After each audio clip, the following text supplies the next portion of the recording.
Okay, well, it looks like we've got some people coming in, but we will go ahead and get started at 1 o'clock. So welcome, everybody. If you haven't met me already, I'm Helen Bosman. I'm the Association Executive here at Oakmar. And Grant Cody, who's the Executive Director at ORIC, a special club we got going on there, Grant. And he's going to be telling us all about the changes there and their new website and everything with it. The MLS OK president, Monty, was going to be with us today. Sorry, I got my teeth in. But he has got some out-of-state clients here today, and so we understand that.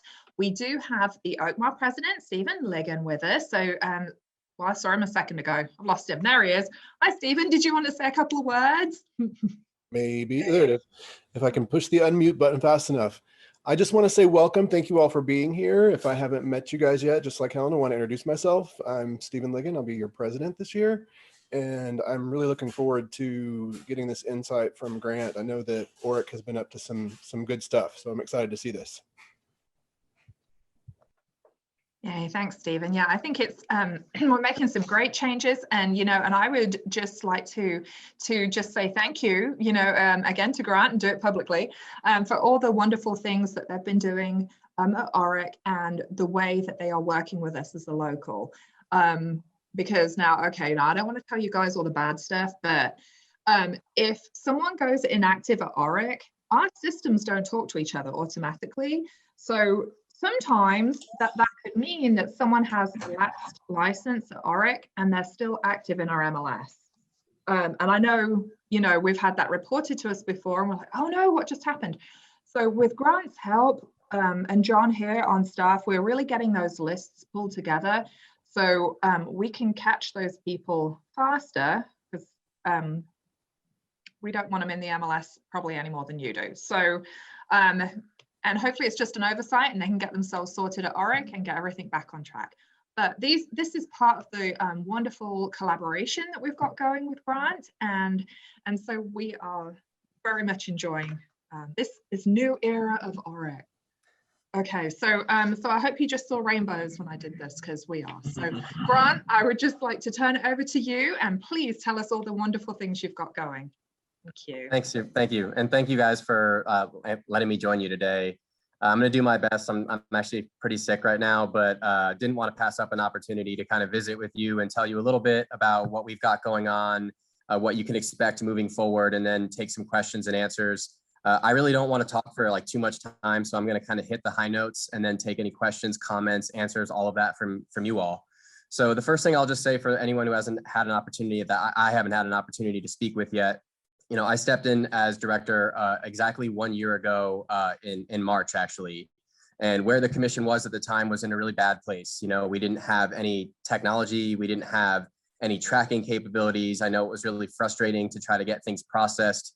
Things were moving really slow. And we were kind of in this interesting time where, the state is trying to move towards a digital initiative, right? Trying to get like faster, trying to embrace technology, because that's where the future is going. And my big thing is that Oklahoma, from my experience, we've always been, 10 yards behind the ball. We're always slow to catch up with the times. And I think, you could look at, for example, some of the things that we have going on with wholesaling as a good example, right? When I came in and that was an issue, it was like, man, why haven't we done something about this sooner? So we're trying to kind of change the culture and get into a place where we're 10 yards in front of the ball rather than behind it. It's really important to me that we try to be more of a leader in the industry, and that we also try to shift the culture away from the way that OREC used to be to the way that we want to be moving forward, which is, yes, we're here to protect the public, but we really want to be here for you guys. It's really important to me that we have a culture where we understand that our job is not just to protect the public, it's also to support all of you. It's also to, come up with a regulatory framework and come up with ways of making things easier to meet you halfway. So, along those lines, we set some goals for ourselves to streamline, to simplify, and to kind of have that cultural shift. And along those lines, we also had pretty bad financial issues too. A year ago, the commission had about $317,000. And I talk about finances because I think it should be important to all of you, because whether or not you know this, your fees, your fines pay for the commission to operate. And if the commission is blowing your money, then obviously there's going to be, higher prices and kind of worse service and worse technology. So, I wanted to quickly let you all know that we had $317,000 a year ago, and we made basically a complete overhaul of the way that the commission operates. We cut expenses, and here we are 12 months later, and the commission now has $1.2 million in cash reserves. So it's like a really tremendous jump for 1 year. And I have to tell you that we expect that number to keep growing, which is kind of a testament to how we're doing business now. The commission was losing about $30,000 a month. And it had actually, when I came in, I remember the commission had budgeted almost a $500,000 deficit, which blew my mind, and so we obviously made some wholesale changes to how we operated. And obviously moving forward, I think you can expect us to be much better stewards of your money to make sure that prices are staying low. And as I'll talk about in a little bit, we're actually able to cut some of the prices right away. And I hope that we can do that moving forward to just make this place a little more reasonable, but at the same time, keep upgrading our technology and keep doing hopefully a better job for you. So that's kind of a quick tidbit of where we were. As far as some of the information I wanted to go over today, the first thing I wanted to hit, which some of you may have heard me talk about before, is our new site and our new system. And I want to highlight that, this is in its infancy. It's a starting place. It's not a finished product. This is something that we're going to continue to tweak as we move forward. So we do have a new website that was actually paid for by the state, not by you all. We also have a brand new licensing system, which is kind of like the engine to our car that makes us go. It dictates how fast we can take things from you, how fast we can move and process them. So right now, if you haven't logged into our system, there's about 50% of users and brokers that have logged in so far. If you haven't done that, I strongly encourage you to give it a shot or contact us and let us help you. If you've got a brokerage that you feel like, hey, we're not really embracing this yet, or we're having trouble with it, give us a call and let us know, and we'll actually work with you to set up an individual appointment to help you learn how to use the system, see all of its capabilities, and make sure that everybody in your brokerage is comfortable using it and understands kind of how you can make your life easier by doing that. We've gone completely online with applications, and we've actually connected our applications to our test vendor. So if you have new people joining your brokerage, they should be able to get to test much faster than they did before. And they should also get instructions as soon as they pass their exam for exactly what they need to do moving forward, along with pictures. It's really quite good instructions, I hope, moving forward to make sure that they can get issued to your brokerage so that you don't have to spend as much time onboarding new people with like the ins and outs of OREC. So I hope that will make life easier. We also have a continuing education portal that's going to be rolled out by the end of this month. So schools can upload your hours for you again. It's going to be an improvement to the CE portal that the commission used to have. So those hours that get uploaded from the school should be auto-populating in your individual profiles 10 times faster than they were before. And we also are going to continue to give you the ability to upload certificates of your own so that your renewal period will be much easier.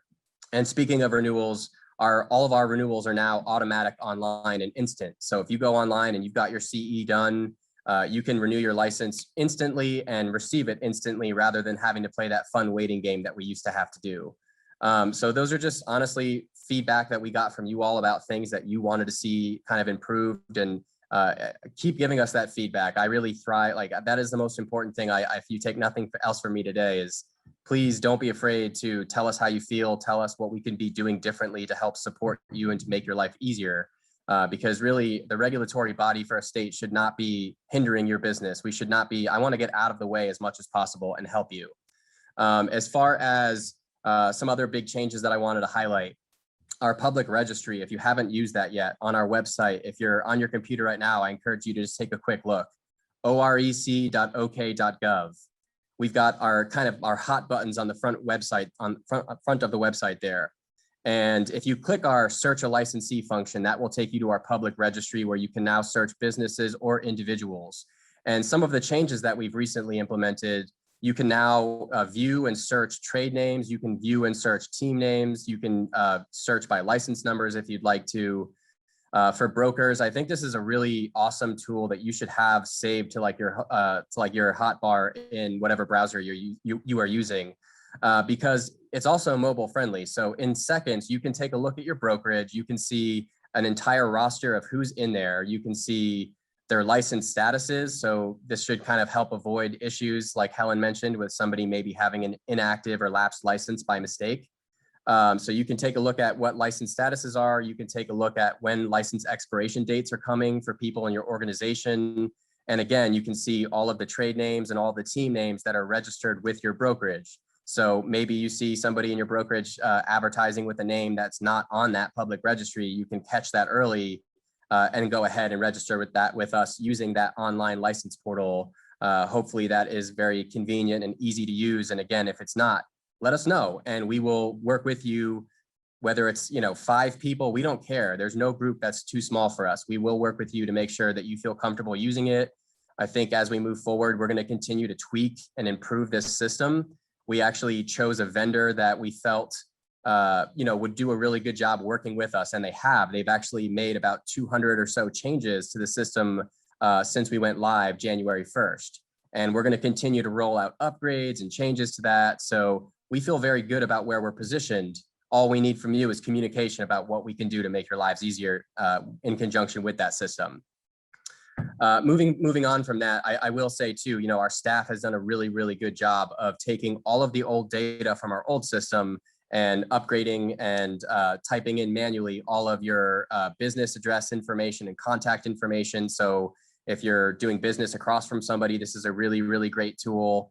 Especially, if you see somebody advertising under a name and you're like, man, I don't know what brokerage that is.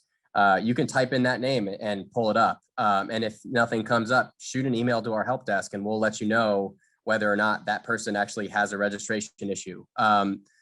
Moving on from that, for our broker license portal on our homepage, that's the big button that says licensee login.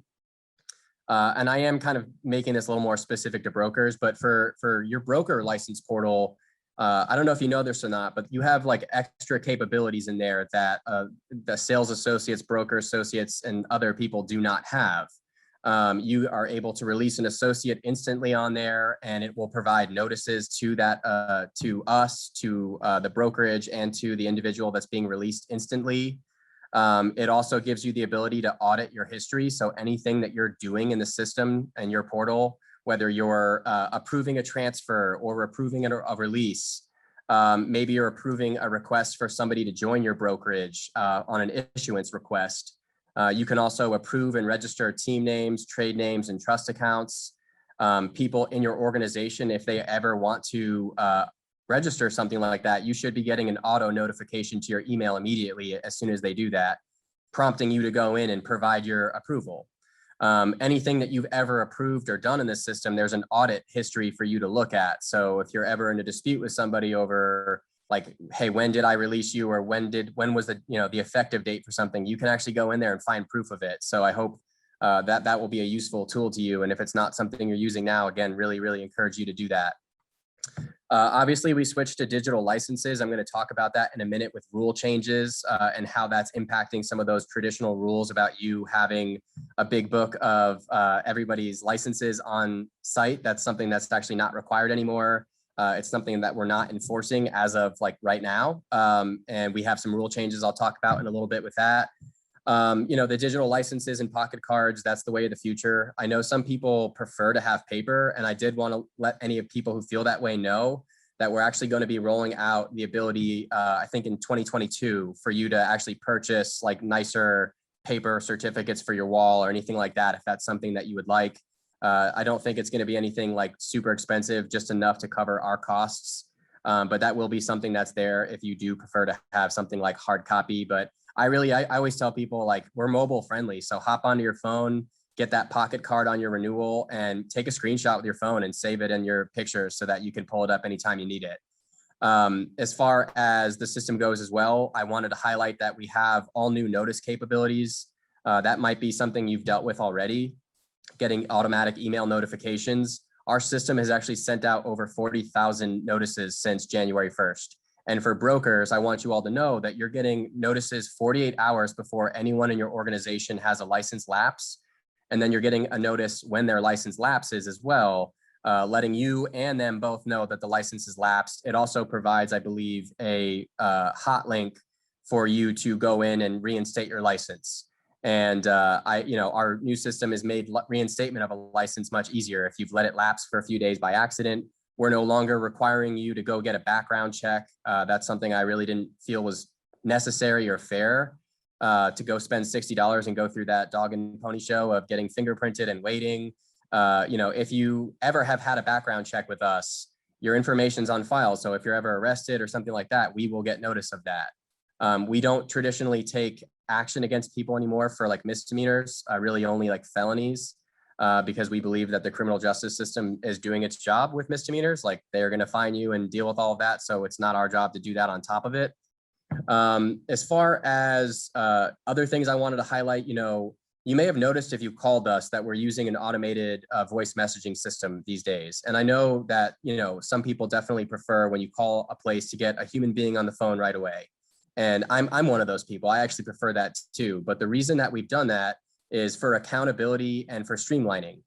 We were not happy with how slow it was taking the commission to like answer things and get back to people.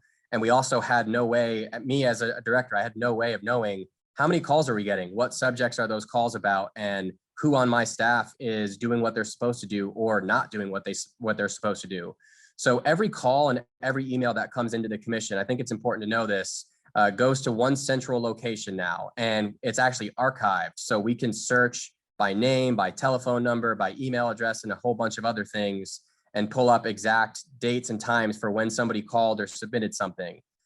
Everything that comes in is filtered to our staff in specific ways, and we actually are able to monitor that now. And there's really no way for our staff to delete or hide things. So we're able to see and have that accountability for what's coming in and how fast our staff is getting after it. I talked a little bit about that CE portal that's going to be coming in at the end of April. And I don't know if you know this, but our staff's actually been manually inputting CE since January 1st, because we've been waiting for this portal to go up. So we've had like 3 staff members inputting like tens of thousands of CE hours. And as a result, if you've tried to do an online renewal right away, and maybe you waited till that last week to get some CE done, it may not have been that CE may not have been in your license profile right away.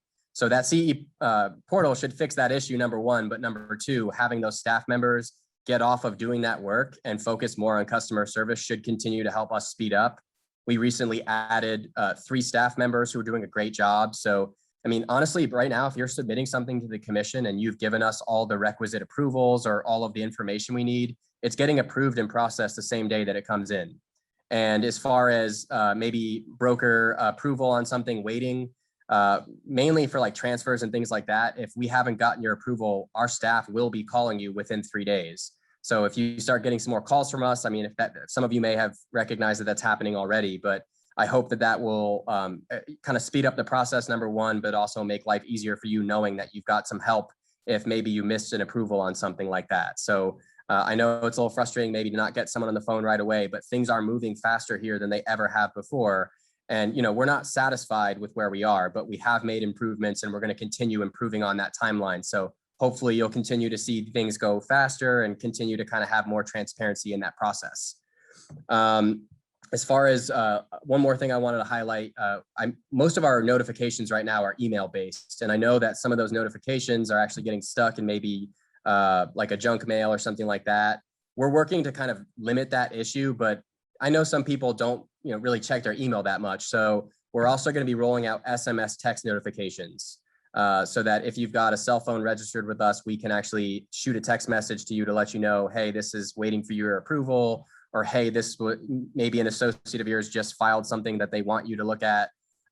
So all of that should be making life easier. And we are going to customize that so that you have the ability to kind of opt into what you want to be seeing from us notice-wise. So we won't be spamming you with lots of things like that. And then lastly, I'll just touch on the fact that we have digital license histories coming. So as we see this nationalization of real estate, if you're trying to get licensed in another jurisdiction, one of the things they're going to require from you is a license history. And the commission used to take forever to do that. And there was really no transparency with that. Thank you to our deputy director. We now have a digital license history form that we can populate and do in like 5 minutes and shoot that out to you or to the jurisdiction of your choice. So that should make it much easier and more convenient to get licensed in other jurisdictions. And we want to just support you as much as possible. Moving on to code and rule changes. We've got a bunch of changes that we rolled out that will go, that our commission recently approved that will be effective next November. Some of these things we're actually going to go ahead and implement right away. So I'm just going to hit the highlights of like the 6 or 7 things I think you should know. The first is that we have removed all late fees. So for anyone who used to apply to, to renew your license, we always charge a $10 late fee if you did it after the 10th day of the month. That was a ridiculous requirement and super outdated. So we got rid of that. We're not doing that now. So if you're renewing a license online, you should never be charged a late fee. But those will go away permanently in November. Number 2, provisional sales associates will be able to move to sales associate upon completion of their 45 post course. So they'll no longer have to wait the whole year to do that. We felt it was a little bit arbitrary to have them wait a whole year on top of completing the education requirement, number 1. Number 2, we want to incentivize our new licensees to get more education faster. We think that protects the public more. We think that makes life a little better for brokers, knowing that the people underneath you who are new have more education quicker. So we hope that you'll encourage next November on all of the provisional sales associates that are coming into your organization to go ahead and get that post course done so that they can move to sales associate and get that 3-year license so they don't have to worry about that.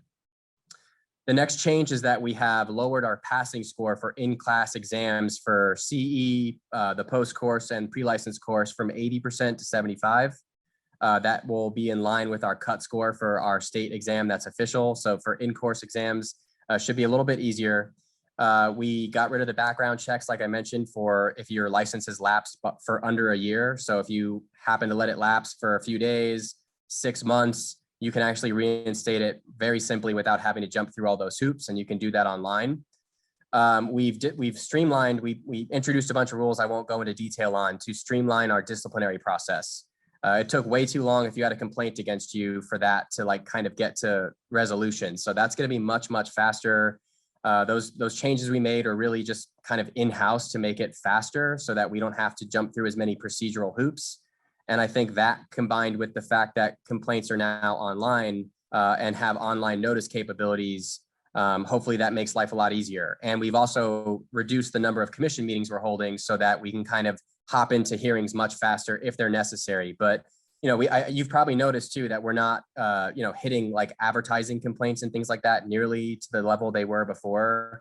That's a cultural shift. Like we just want to kind of focus on the things that are hurting the public: fraud, embezzlement, unlicensed activity, things like that. We do not want to be spending our time on low-level issues that really aren't hurting anybody. Now, that doesn't mean that we're just letting those things go by the wayside. It just means that we're handling them more intelligently. So if you have questions about that, I'm happy to answer that. Lastly, I did want to mention to you all, this is really important, that sitting down between July and November of this year, we're going to be overhauling the entire code and rule book. It's long overdue, but both our statutes and our administrative rules. And my goal is to make it about 25% shorter than it is now. And in addition to that, we want to kind of overhaul the regulatory scheme. And what I mean by that is, if you look at our code and rules right now, it's actually quite unfair to people who live and practice in Oklahoma. Out-of-state brokers, out-of-state licensees actually have a number of advantages when it comes to continuing education and some of the requirements that they're held to. And I just think that's totally unfair. As we talk about the nationalization of real estate, meaning, right, you don't have to be physically present in a state to practice there. We want to make sure that we're putting Oklahomans first. If you live here, if you pay taxes here, you should come first. You should have a competitive advantage. So I want you to know that as we look at kind of overhauling this thing, that's going to be a really big focus for the commissioners and for me, making sure that we're putting you first and introducing simple, easy to follow rules. I know there's a lot of things I've heard about, like, for example, like our 15-hour broker in charge course about how, hey, like that, this stuff gets old. It's the same stuff over and over. We've got some pretty interesting ideas for how we can kind of overhaul some of these things to make life a lot easier, frankly, and just more like advantageous for you. And then also give you a little bit more flexibility in the things that you're kind of spending your time on when it comes to education and improving. So hopefully you'll see some flexibility But I mentioned this overhaul coming because if you've got specific rules or specific statutes that you've run into before that you have problems with, I want to know about that, because if I know about it early enough, we can go ahead and include that in our discussion and in our review. And I can at least do you the courtesy personally of letting you know why or why not, why we can do that or why we can't. So I want there to be that transparency. So please know that that's on its way, and we're willing to take your comments, your questions, your discussions at any moment. That's really important. We thrive on that feedback, and a lot of the changes we're making come directly from you. All right, speeding things up, a few more things I wanted to hit are some new forms. You may have noticed on our new website, if you go to contract forms, you can see that we have an escalation addendum, which we'll talk about in a moment. We've got a new residential lease, and then we've got 3 property management forms that were not previously something the commission did. We have a listing agreement, a lease application, and I forget what the third one is. I think it's actually a residential property management exclusive right to lease. So I bring this up just to say, as our contract and forms committee moves forward, if you've got forms that you guys want to see, that you want to have in your arsenal, please let me know, because we're happy to draft and create new things for you. And likewise, if you've got problems with current forms, issues that you've run into, let us know, because we're going to do something about that for you. So we'll keep expanding that library of forms to give you more to work with and hopefully make your lives easier. So the next thing we said we would talk about really quick was escalation clauses. So just to recap really quick, there was this connotation out there that this was something that the commission outlawed in the past, which, to be honest with you, is really questionable. The specific rule that was cited was Title 605, Section 1017(4), subsection 4, which essentially states, hey, it's a violation for you to get someone's signature on a contract or a lease offer, or excuse me, a lease agreement, a contract, or a purchase offer that doesn't have a definite purchase price. But as we know, definite purchase price is something that's subject to change. I can put down a price, but it might change based on appraisal. It might change for a variety of reasons. So that wasn't really a rule the commission was ever enforcing if the end number was different than the number on paper. But that was a rule that a lot of people cited as, hey, that you can't do an escalation clause because it doesn't have a fixed price. So we actually just recently changed this rule to provide basically the language to now states that you have to have a maximum purchase price. So if you are allowed to do an escalation clause, it is a perfectly legal thing to do. Now, that being said, the commission, we definitely discourage people from doing that. I always think that you can kind of get to the same place if you just solicit people's highest and best offers and go from there. That being said, if now that we have low inventory, multiple offer situations, and people are going to do this, we did create that escalation addendum form to hopefully make your life a little bit easier. And I want to highlight a couple of the big things that we run into with escalation clauses. The typical reason that we discourage people from doing it is because there's really no way of verifying the competing offers, right, that are used to escalate the purchase price. So our form actually has like a disclaimer on there letting people know. And really what it is section 858-353. That's our broker duties and responsibilities law. That's the law that kind of provides for confidentiality of offers that you receive or that maybe someone's willing to pay more money. So if you're, on the listing side and you get a bunch of offers and you get an escalation clause, it's just really hard to have that transparency with the person whose escalation offer is accepted, because there's really no way to verify competing offers, and there's no obligation for people who are competing offers to say, yeah, go ahead and tell them what my offer was. So knowing that is kind of one of the downsides. The biggest thing that we tell people is communicate with your clients, especially on the buyer side. And that's what our form is kind of designed to do. It's designed to walk you through financing and appraisal issues right up front. So it's paragraph 2, and I believe it's called financing procedures. Now, I actually drafted this form, and it's been watered down quite a bit because of some of those confidentiality issues. And it's certainly not perfect. I definitely think it's something we'll look to continue to improve, but it is a good form for addressing, hey, if we're going to put an escalation offer in, make sure I have a cap in there so that I'm not getting fined by OREC, number one, and that they can't complain about me. And then number 2, to walk me through my financing for how we're going to handle this, especially with appraisal, right? Like if the property is not going to appraise at the escalated price, how are we going to handle that? So those are some things that are kind of included in that form, although it's not 100% perfect. So for example, one thing I would recommend to brokers would be, if you've got a client you're doing an escalation clause with on an offer, like personally, I probably would have that client sign something attesting to, hey, I understand the risk with doing this, and I understand that I might run into problems with appraisal.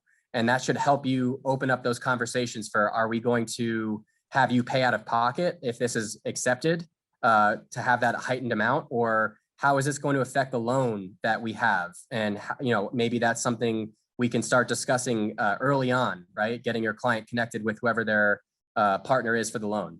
So making sure you're addressing that up front. So these things, they're complicated. They certainly can breed a lot of trouble, which is why we recommend not using them, but you can use them. You can use our form. And if you've got questions or concerns, I would highly recommend you either consult legal counsel or you give us a shout at the commission, but try to do so where you give us enough time to do that, kind of get in the weeds with you on that and ask a lot of questions.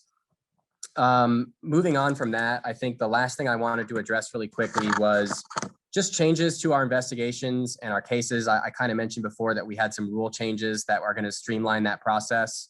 The biggest thing for me is that we have kind of less arbitrary procedure. We have less wait times for you.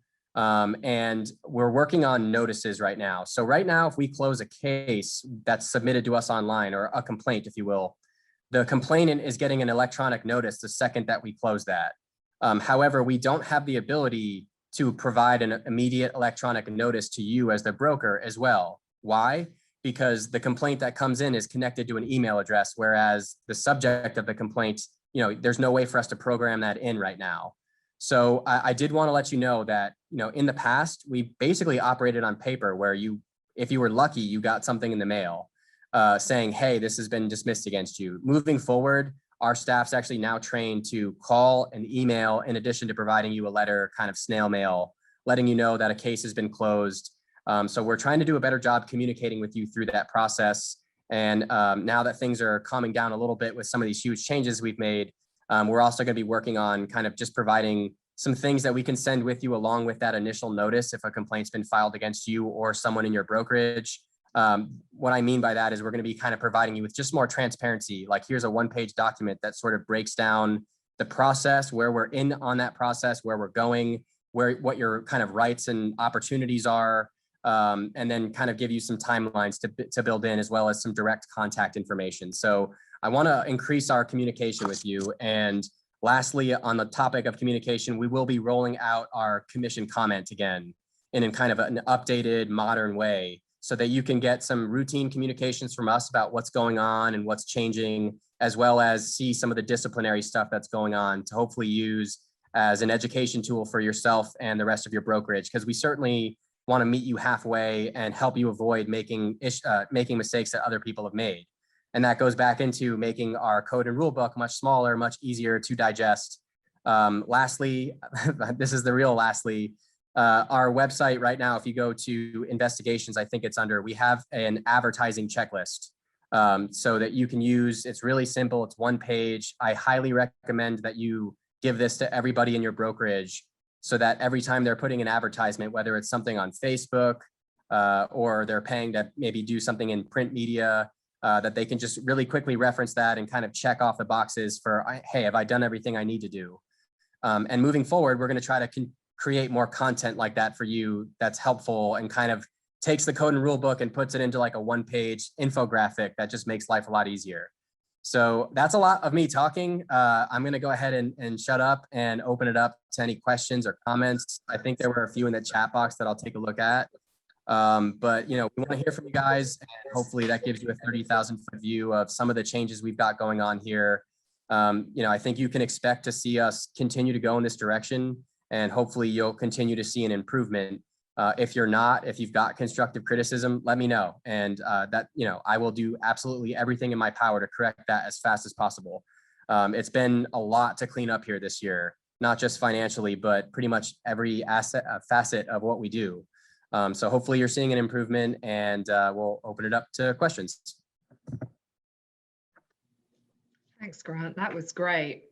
So we have lots of lovely brokers on the webinar right now. So please feel free to jump in with any questions. Okay. I do have a question. Can I just jump in? Oh, sorry. Jump in. Go on, Okay. Carrie.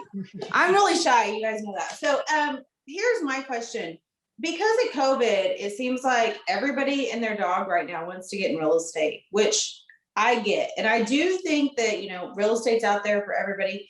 But I also feel like there's an influx of people getting in without getting the education or being watched by their brokers.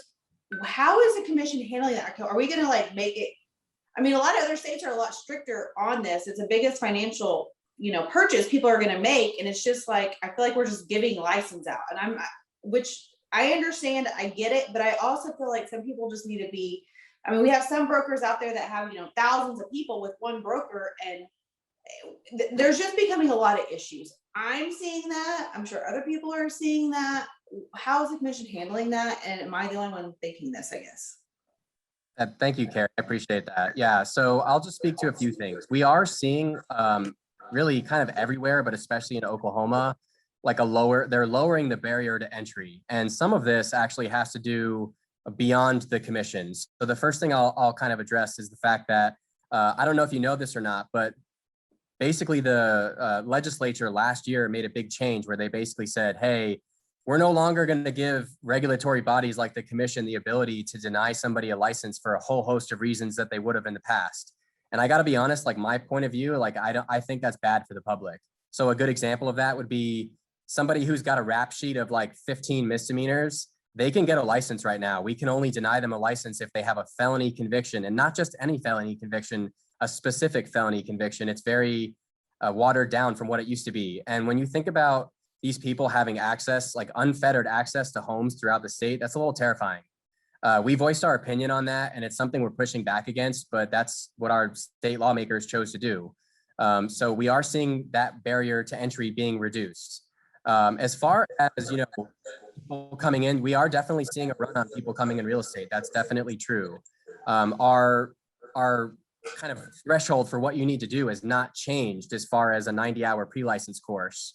And in fact, most of the feedback that I have heard from up until today has actually been the other way, like keep making it easier. But the reality is actually the commission has not actually taken action to make it harder or easier since I've been here. Now, that being said, if the consensus from brokers and our associations is, hey, we think that you should kind of increase that barrier, this is a really good example of like the power of public feedback.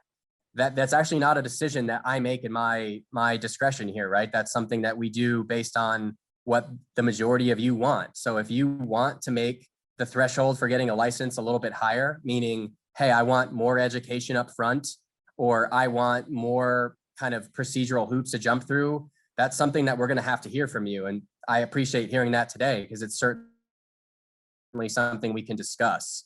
I will say, I mentioned earlier about kind of making sure we're putting Oklahomans first. I do anticipate that we will take some action to increase the barrier for out-of-state people coming into Oklahoma, because I'm a little uncomfortable with how low that barrier is for some of the folks coming in from other states who think that they can come in, get a license, and take some of your market share.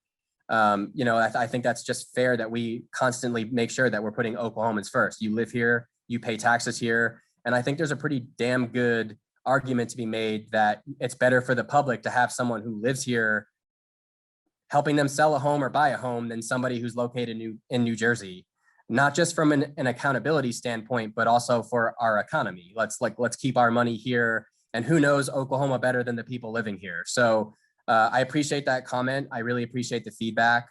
I would encourage you to have those discussions with the association, with Helen, and with our commissioners as well. But we can certainly take a look at that. But as far as immediate plans, I think really the only thing we're probably looking at is making it a little bit harder for out-of-state people to come in and take some of your market share. So that's what immediately comes to mind. But if you all have suggestions on education improvements or additional requirements, I definitely want to hear that from you. Grant, that's awesome. And I know over time, we've certainly been faced with the question of why does Oklahoma have so few hours required to get a license compared to even say Texas right next door. So that's definitely, you know, and maybe Stephen, we could you know, check with the brokers and the membership, and that could be something that we're working on, and see, you know, see what everyone thinks about that, because I tell you what, the pandemic did not slow down our membership. I don't know if everyone just lost their job and they're like, I'm gonna be a realtor today, it's gonna be great. But that it did not slow down over here. So Grant, we have a lovely problem, lots of questions. So I'm just going to work my way down for you. Okay, Suzanne? I do see one I want to address really quick. I have a direct message, and it just says, sorry, one second. It just says, when did the digital certified license histories go into effect? I just ordered one. It was filled in, printed, scanned, and then emailed to me. Yeah, we literally just did this like a week ago. So for that individual, before I leave, I'm going to make sure I direct message you back, and we'll make sure that you have what you need, and we can, but yeah, that's actually something brand new. So it is in its infancy. It's probably a little bit messy to begin with. You know, we're making a lot of these changes so rapidly. I just really want to highlight the fact that this is a beginning of a new era for OREC. You know, it's probably not where I want it to be yet, but we're on our way. And I do think I see a huge difference from where we were a year ago to today. I'm not satisfied. Again, I think, you know, our goal is to be a top 5 real estate commission in the whole country. And I certainly think that's something we can obtain. And I think we can get there in the next year. I really do. You know, it was really hard to do this year, guys, being so financially handicapped. You know, I don't know many organizations that like massively improve and overhaul their technology while also like seeing a huge increase in what they have in financial holdings. And as a business owner, it's really, really important to me that we are being wise with your money. I can't really speak to what was going on before, but when I came in and saw we were, you know, losing 30 grand a month and shrugging that off as business as usual, that's just crazy. So yeah, anyway, sorry to get off on a tangent there, but sorry, Helen, can you help me with some more questions? Yes, and I'm sure all these brokers are thinking, I'm glad I'm not losing 30,000 a month. Okay, so Suzanne says, when will the data extract be available?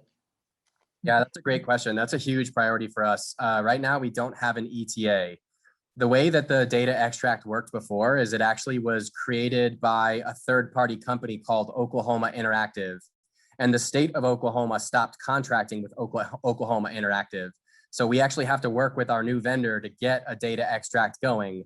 I don't have an ETA for it, but it is very important to us. So here's kind of the order of importance because of how many people it affects. First is our continuing education portal, which will go live April 30th. Next is our education portal. That's something we're going to be rolling out specifically for educators because we're going to be kind of overhauling education in the state. So we're going to have a whole portal for educators to go in and apply for licenses, to renew their license, to submit a course and have the benefit of some of the things we've talked about with the notifications, the transparency. And then I didn't mention this before, but on our website right now, if you go to the education tab, you can actually see a breakdown of what you need to do for CE by license type. And then you also can see a list of all the approved courses, which is now a searchable database on the website. So if you need, you know, like an ethics course, you could literally search by that. You can search by keyword. You can search by like, we kind of abbreviate our names of things. So contracts is CON. You can pull up all the contracts classes we have approved by just typing in con. So that education portal will be tied in directly to that, right? You get a course approved and then boom, it goes right into the website like that. So those are our first 2 priorities. As soon as those 2 projects are done, so April 30th for the first, I don't have a date for the second one yet. Our vendor's very careful to give us dates because they know that we're going to hold them to it. We can be kind of annoying. So we're kind of up their rear ends to make sure that they're hitting the dates they tell us. So I don't think the educator portal will take that long. I think maybe 30 to 60 days would be my guess, but I don't know. As soon as those 2 things are done, then we're getting the data extract up next. So as soon as we have a fixed date to have that expected, we're going to blast everybody and make sure that you know that, because we know it's a helpful tool. And I'm really sorry that it's been something that we haven't had available to you for I think 3 months now. I'm sorry for that, but you know, we're going through the process of kind of overhauling all these things. And I don't think people quite care or realize like how poorly our data was managed before. which you should care about because that's your license history and all of your information. The state used to hold all of that. And as we know with state government, it's not the greatest thing in the world. So our vendor actually now houses all that information and has cleaned it up for us. So the data extract actually should be improved, vastly improved when we do roll it out again. That is awesome. Thank you. David had a question. He said rules or forms. I'm not sure which one. David, are you with us? Did you have more details? There we go. Can you hear me?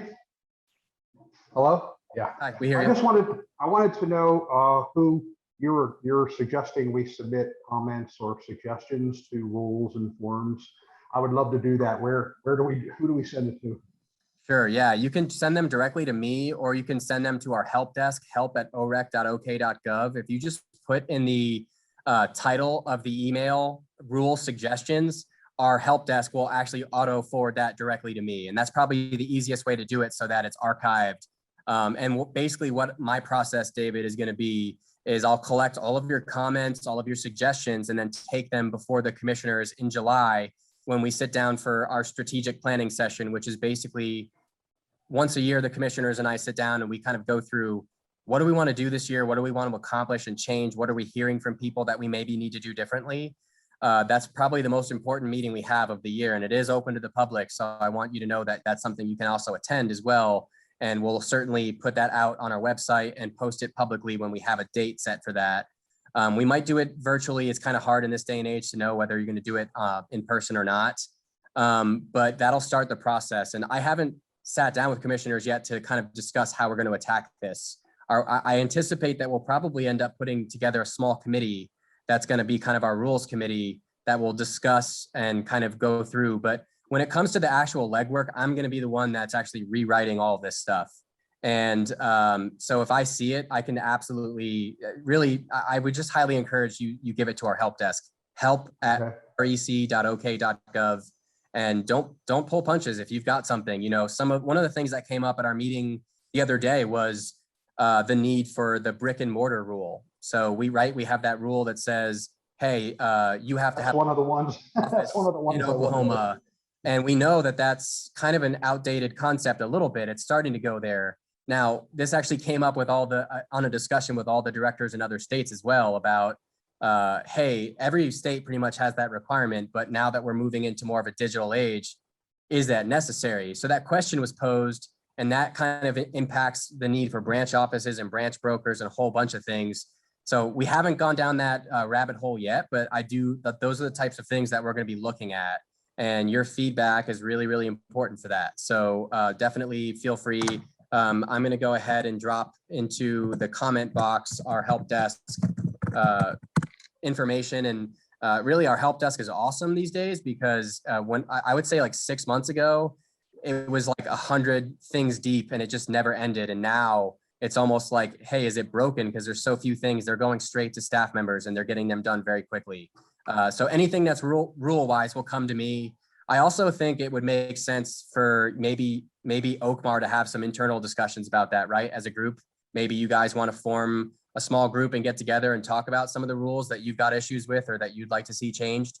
I do think that would probably be a little bit more powerful coming from the group than individually. But regardless, I do want you to know I will treat it with the same level of respect and transparency. So if it's a rule that I can't change or that the commissioners, we talk about and we're like, God, we can't get that done, I can at least call you back, David, and let you know why. I believe in that. So I hope you'll know there will be that level of transparency and accountability with that process. That's great. Thank you. That's awesome, Grant. Thank you.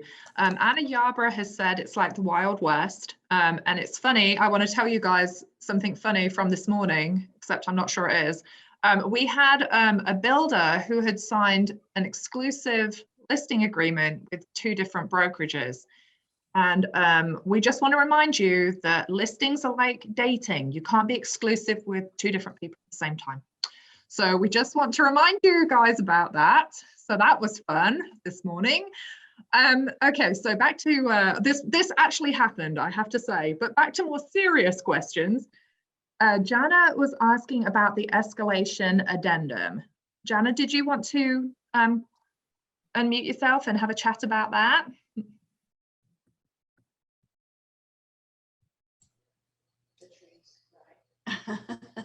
I'm trying. Can you hear me? Yeah, we hear you. Okay. Yeah.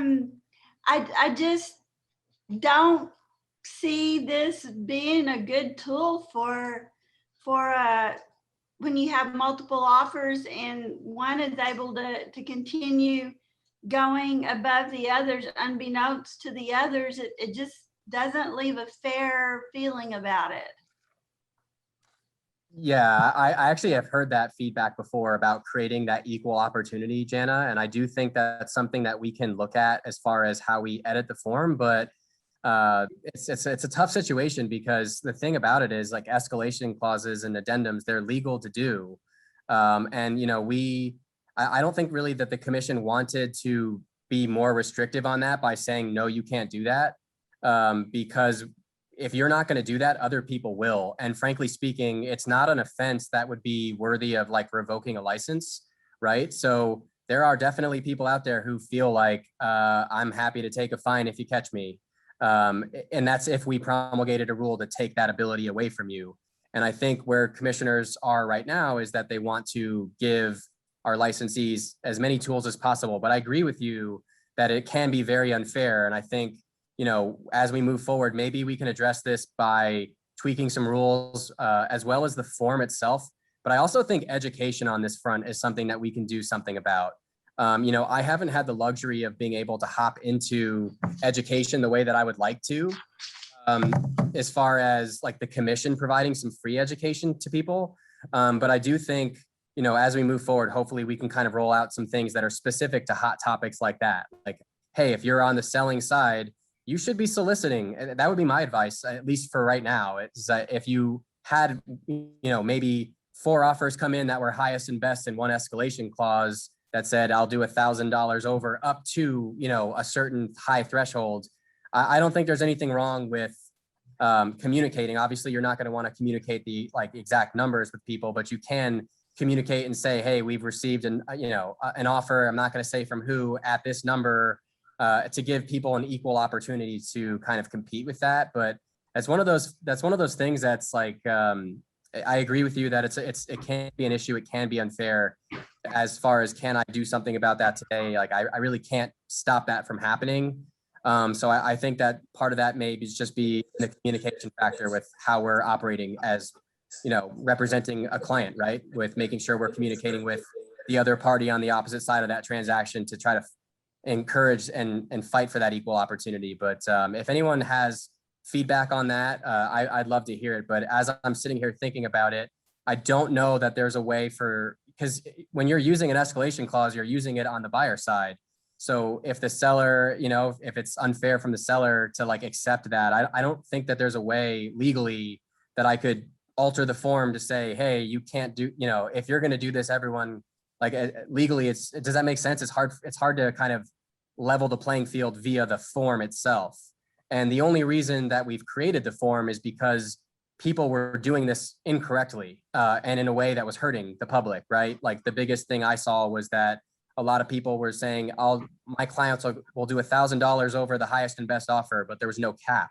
So it was like, you know, the person who ended up winning was like, what do you mean I'm paying $50,000 more? I can't afford that. And then it caused a lot of problems for a lot of people. So the form was really an attempt by the commission to help shepherd people through the process if they're going to do that. But we strongly discourage the use of it. And it says that right on the form. So I'm sorry if that's not like the best answer in the world, but that's.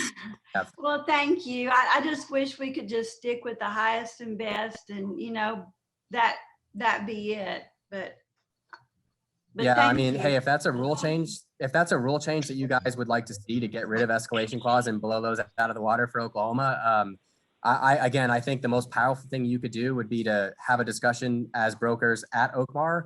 And if you could reach a consensus on that, if we're like, God, we all want to get rid of this, and you came to the commissioners and I with that information, I think that would give us a little bit more to work from as far as, do we want to create a more prohibitive rule that says, nope, not in Oklahoma. So I think that's one way that might be able to address that. You were saying though that they could, you would tell the other buyer, other agent, hey, we have this. We can't tell them what another offer is though. So I mean, we're kind of limited there. But I will also say this. Well, Carrie, I'll just say this. The confidentiality statute is Title 59, 858-353. And it actually states, if you want to get technical about it, it states that, Right, if they agree, right. Right. But I don't know that I don't really think it would be a violation to call a competing offer to say, my seller is getting ready to accept an offer, because you're not disclosing who the party is. So I don't know if you're violating confidentiality. I granted, is that? I don't know. Yeah, so. I don't think that would be something the commission would prosecute you for, is kind of what I'm saying, because if you haven't outed a specific party that said, hey, keep my offer confidential, I don't know that actually violates that statute. That's kind of what I meant. I do think it's a violation, but I will ask you this too. So I'm going to disagree with you, but you are doing a good job. I will tell you that. So I will also say this. When I have sellers and I have escalation clauses, I tell them like, look, we don't even know if it's going to appraise. So unless we have an offer out there that's saying they're going to come up with the cash if it doesn't appraise, those escalation clauses to me mean nothing. Sure. Yeah, the appraisal, we talked about that before. It's definitely, that's usually the linchpin in them, for sure. And that's, when we actually created the form initially, we had some language in there about the competing offers being something that you could verify, but obviously the confidentiality there was an issue. So yeah, I agree with you. But I will say, looking at it right now on my screen, yeah, we wouldn't prosecute somebody for saying, hey, we have an offer out there for $375,000, because you haven't said who the party is. So you haven't violated your client's confidentiality the way the statute's written. As far as best practices, Carrie, sure, that might be a best practice to not do that. But as far as, is it a strict violation that we would prosecute? No, we wouldn't. And actually the commission, and I know this because I had to go back and audit like 5 to 7 years worth of prosecutions and investigations. There was not one case that I can recall where somebody was prosecuted for that. So Grant, you are telling me, I just want to verify, because I've always been told my whole life in real estate that you cannot do this. So if I get an offer for the house listed at 200 and I have an offer for 250, I can say, hey guys, 250 is my best offer right now. Bring me, that's what I have. You're saying we can do that?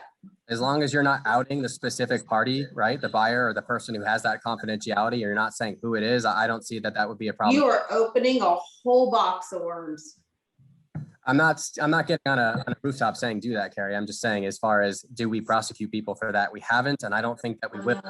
Something that you as a group of brokers are kind of cracking down on, that's certainly something that we can look at. That makes me really nervous. You even just said that. I know, I'm actually terrified now. Can you take that back, and then can we rethink about that? I'm just telling you what the statute says as a lawyer. I think the good thing is that we talked about is that we're actually getting ready to overhaul that code and rules. And so I think that 858-353 is actually going to be changed substantially, because there's a number of problems with it. Have you ever looked at the definition for a transaction? It's ludicrous. There's a difference between the licensing code and the code of ethics. Yeah, that is a really good point, actually. I'm talking strictly from OREC's perspective with what our statute says. And again, we haven't prosecuted anybody. I don't even think we've received a complaint from somebody saying, hey, Carrie, I'm on the opposite side of Carrie. Carrie's got a listing and she told me as the buyer that she's getting ready to accept an offer at 250, say who the party was, and now I want to complain about that. So, I think we can go down that rabbit hole, but that's not something we've actually received on before. So if that's something that is not, you know better than I do as far as what brokers are doing in everyday practice. So I don't imagine that's really a common practice thing for people to do, since we've never received a single complaint about it. These are some great questions, guys.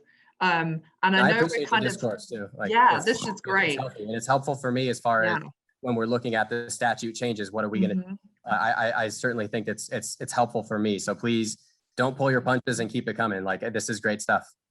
It is. And I just want to say, we had this scheduled till 2, but hey, I mean, we weren't going to do anything else up here all afternoon anyway. So if you guys want to keep going, we are happy to keep this open if you've still got some questions. Grant, now you may have some stuff you need to run and do, but if the brokers still have some questions, we'd be happy to talk about some more stuff. And Grant, thank you very much. Thank you. Yeah, Grant, this is Don Ward. I do appreciate what Carrie's concern is, basically, in that if it's common that we're able to disclose what the price tags we have are. It's just we haven't been doing it in the real world in the marketplace up to now. So that's why probably there hadn't been any complaints or anything coming up on it, because everybody's basically felt like they couldn't, whether it was right or wrong, and didn't go out and say, I've got 10 offers. The best was 250. Anybody out there want to bid 251, and we get an auction going.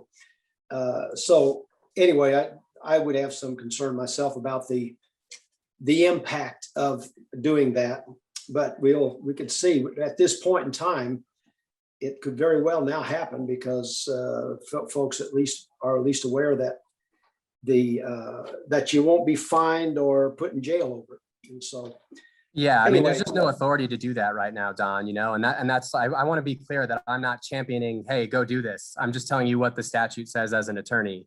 And, actually it's a little worse than that too, guys, as far as there's some language in the statute that I just put in the chat bar about specifically designated as confidential. When's the last time that you got an offer or you got something from a client that had the word confidential on there? That's actually the legal standard for when you have the word specifically designated as confidential. If you haven't marked something that actually says the word confidential on it, when you have that language in there, then you haven't met the standard in the court of law in Oklahoma. So that statute, I'm glad we've talked about it today, because it just tells me like, all right, we need to put a big star on 858, 353 as far as broker duties and responsibilities to tighten up that statute to address the concerns that you've raised. So I appreciate that. And I think the timing of that's fantastic, because we're going to draft the bill. So I do want to address this too, right? We have to overhaul our administrative rules. And then we also have to run a bill that gets through the legislature. And the bill that we run through the legislature will be introduced next February. So Carrie, I think I really appreciate the feedback, and Don, I appreciate the comments there as well. I think that's something that we'll make sure that we address with commissioners, and we make sure that we're communicating with you all to let you know specifically how confidentiality, that statute, how we're going to change that moving forward. Because I certainly, the biggest thing that we want to do, we want to represent you guys. We want to make sure that the playing field and the environment that you're in is fair, and it's something that you feel good about. So I'm glad that came up, and I really appreciate all of you for taking the time to listen to me talk today. And if there's any questions that didn't come up that you want to address with me one-on-one, like, I'm more than happy to do that anytime. Mr. Cody, one question to you. I heard that the Silo is also planning to use the showing assist. As far as that, who do monitor? How do we know the person showing is got a real estate license, other than if the owner or somebody? I mean, I know I'm going off the subject, but anything you can say? Sure. I'll just say this, that's a little outside of like what the commission does. Like, we don't really get into, who's going to go do showing time and who's like, that's a little bit beyond what we do, as far as, we kind of deal more with like your license and the regulatory side. But I will say this, I've heard from a lot of you some concerns with Zillow, and certainly that, I think that kind of goes a little bit with what I was saying before about the nationalization of real estate and seeing people from outside Oklahoma kind of coming in and taking more market share away from people who are here in Oklahoma and live here. And I will just say this, I think the commission will continue, moving forward, we'll really make that a focus. That's really important for me. So as we see these big giants come in, we want to make sure that we're here to defend you, so that we're not seeing huge companies come in and take all of your business away. So I think that we can address some of the concerns with Zillow and kind of out-of-state entities and groups through legislation as we move forward.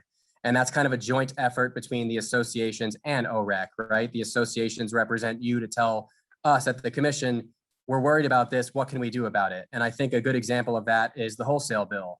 I came in last March and all I heard for 6 months was wholesaling is just a giant pain in the rear end and we hate it and it's taking away some of our business. So we sat down with OAR and we said, I actually drafted the bill that has been introduced to go ahead and limit wholesaling in Oklahoma by requiring a license. And part of what is so kind of good about the way we're handling this is that we had to come up with something that would be palatable to the legislature, right? Something we know they're going to pass. But then it also gives us the ability to promulgate administrative rules to curtail predatory wholesale practices and stay in front of trends.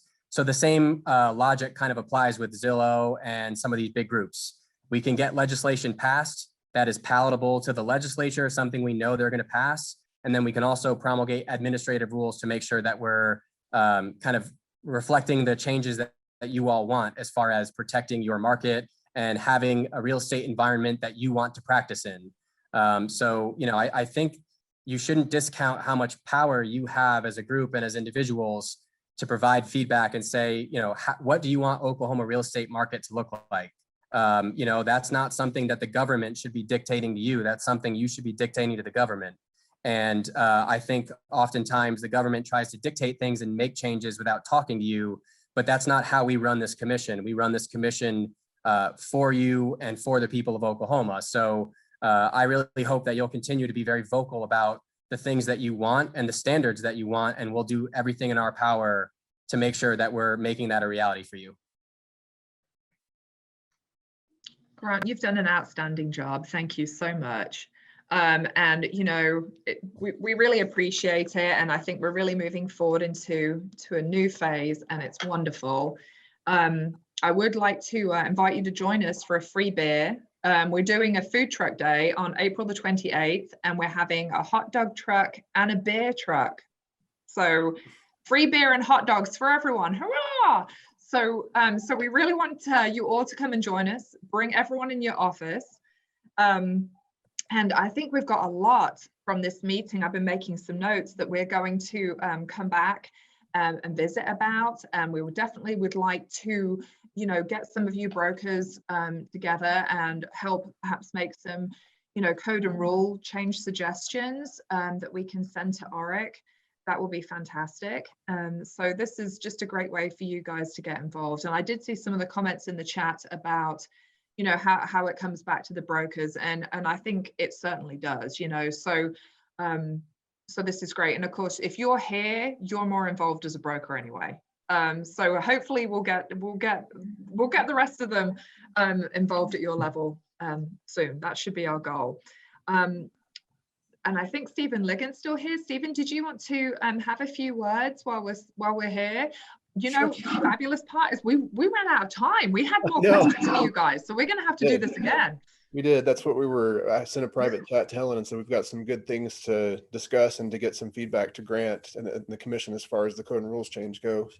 And that actually is, it's interesting. That was one of the things that we've been working on, trying to figure out a plan for, is how to really get conversations going with brokers specifically. And this is a great opportunity for us.